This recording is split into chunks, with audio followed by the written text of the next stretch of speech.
Samajwadi party के प्रदेश अध्यक्ष नरेश उत्तम जी आज हमारे साथ मौजूद हैं। वो दरअसल गाज़ियाबाद के दौरे पर हैं क्योंकि एक बड़ी बैठक भी होने जा रही है जो कि विधान परिषद की एक कमेटी आई है। हम उन्हीं से बात करेंगे कि सर किस तरीके की आज आप लोगों की बैठक है और इससे पहले घोसी चुनाव में जीत को लेकर के कितनी आश्वस्त है सपा कि 2024 में इंडिया गठबंधन किस तरीके से काम करेगा। देखिए, आज तो हम गाज़ियाबाद में आए हैं और जो विधान परिषद की आश्वासन समिति है, जो सदन में सदस्यों द्वारा प्रश्न पूछे जाते हैं उस पर सरकार अपना जवाब देती है और अगर कोई आश्वासन एश्योरेंस देती है तो वो आश्वासन कमेटी को चला जाता है। अगर वो प्रश्न हल नहीं हुआ है तो आश्वासन समिति उसकी समीक्षा करती है और संबंधित विभाग संबंधित अधिकारियों को बुला करके सरकार द्वारा दिए गए आश्वासन को पूर्ण कराने का कार्य करती है।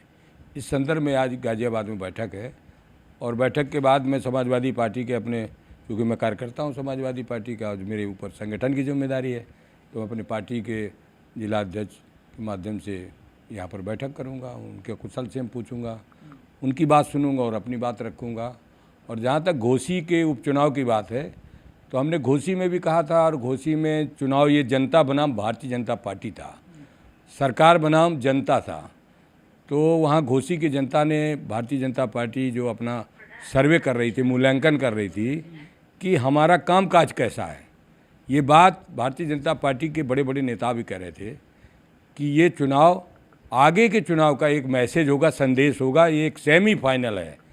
और उस सेमीफाइनल में मुख्यमंत्री, दोनों डिप्टी चीफ मिनिस्टर, 40 मंत्री और संगठन के बड़े बड़े नेता लगे रहे, लेकिन उनका मूल्यांकन जनता ने कर दिया कि आपका कामकाज ठीक नहीं है। 6 वर्षों में आपने हमारा ध्यान नहीं दिया। हम किसान हैं, मजदूर हैं, हम कुटीर उद्योग करते हैं, हम छोटे कर्मचारी हैं, तो हमारे हितों पर आपने डाका डाला है। आपने कहा कुछ और हुआ कुछ। ये उनको भी जवाब है जो पार्टी छोड़ के गए थे मंत्री पद की चाहत में। वो तो उनको जवाब क्या, जब इतना बड़ी सरकार, जो बहुमत की सरकार है और डबल इंजन की सरकार, खुद है बोलते हैं, हम लोग तो नहीं बोलते डबल इंजन, वो खुद है कहते हैं हम डबल इंजन की सरकार है। तो हम लोगों ने कई बार सदन में भी कहा कि भाई डबल इंजन की हो तो डबल मदद करो, और आप मदद नहीं कर रहे हो, डबल महंगाई कर दिया, महंगाई आपने बढ़ा दिया, आपने बेरोज़गारी की दर बढ़ा दिया, किसान की फसल का मूल्य नहीं दे रहे हैं आप, मजदूरों को उनकी मजदूरी नहीं मिल रही है, मजदूरों को काम नहीं मिल रहा है, हाथ बेकार जा रहे हैं, गरीबी बढ़ रही, बेकारी बढ़ रही है। तो डबल इंजन की बात कहने वाले लोगों का पर्दाफाश हो गया। अगला सवाल ये है कि अभी एक बैठक होने जा रही है, उस बैठक में आज 240 मदरसों को बंद किया जाएगा जिनमें छात्रों की संख्या कम है, और वो मदरसे वो हैं जो कि आजमगढ़ में हैं, अमरोहा में हैं, मऊ में हैं। इस तरीके की जो है वो जानकारी मिली है अभी। देखिए, अगर ये जानकारी है तो ये तो हम लोग पहले भी कहते हैं कि भारतीय जनता पार्टी विकास और शिक्षा पर ध्यान नहीं दे रही है, और शिक्षा को भी धर्म से जोड़ करके पक्षपात करे या इंसान को धर्म और जाति के आधार पर परेशान करे, ये हमारा संविधान उनको स्वीकार नहीं करता है। समाजवादी पार्टी की 5 और 6 तारीख को बैठक है प्रतापगढ़ में। किस तरीके की रूप रेखा जो है वो तैयार हो रही है? क्या इलेक्शन की तैयारी है, संगठन की मजबूती की?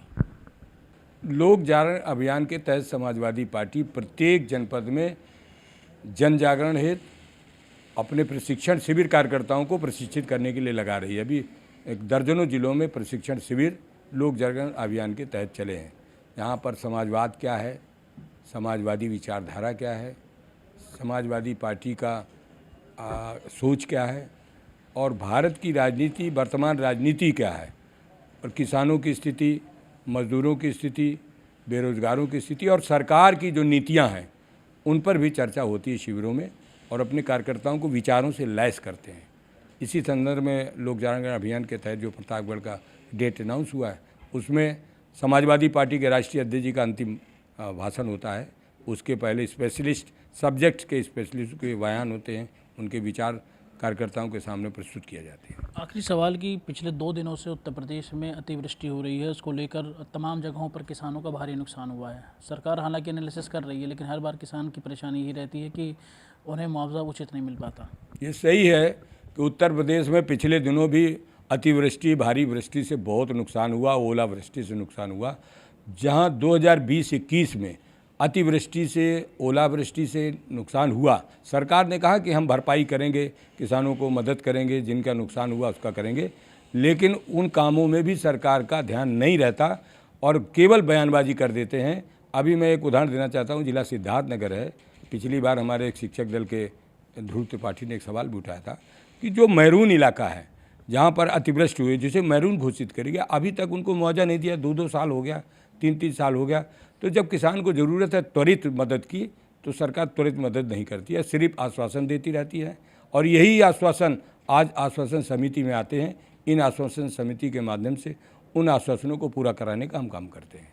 धन्यवाद। ये हमारे साथ नरेश उत्तम जी थे, जो तमाम आश्वासन समिति की बैठक से लेकर के समाजवादी पार्टी की आगे की राजनीतिक रणनीति किस तरीके से चलेगी उसको लेकर उन्होंने जानकारी दी है। कैमरा पर्सन सनी के साथ मैं लोकेश राय, भारत समाचार, गाजियाबाद।